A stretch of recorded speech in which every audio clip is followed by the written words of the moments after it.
breakup ended in a single conversation, but the questions didn't. In some ways, that's been the harder part, because when someone leaves your life, eventually you learn how to live without them. What you don't learn is how to live with all the answers you'll probably never get. I think that's what I've been struggling with lately. Not the fact that it ended, but trying to understand why it ended the way it did. I replay conversations in my head, not because I enjoy doing it, because part of me is still searching for something. A clue, a moment, a sentence I missed, something that would suddenly make everything make sense.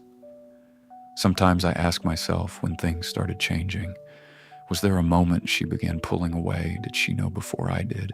Did she spend weeks wrestling with doubts while I was still imagining a future?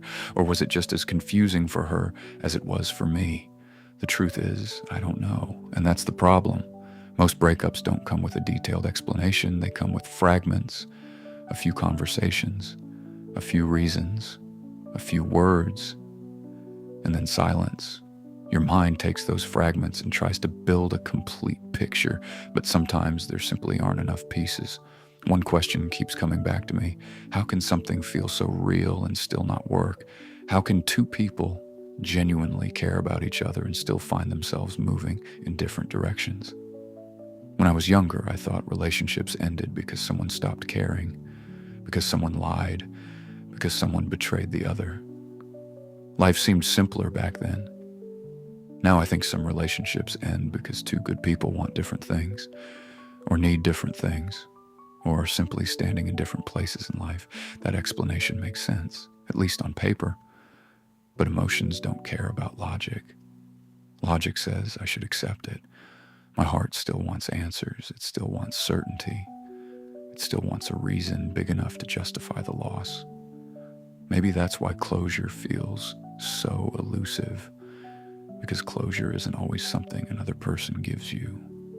Sometimes closure is accepting that you'll never fully understand, accepting that some questions will remain questions, accepting that there may never be a final conversation that ties everything together neatly. And maybe that's what healing actually requires, not finding every answer, but learning how to live without them. I'm not there yet. Some days I still replay the story. Some days I still wonder what happened. Some days I still imagine different endings. But I'm slowly beginning to realize something. The relationship ended. The questions didn't. And maybe the goal isn't to answer all of them. Maybe the goal is to stop letting them control the future.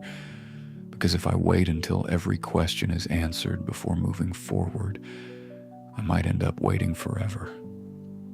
Have you ever had a relationship end, but found yourself haunted more by the questions than the goodbye itself?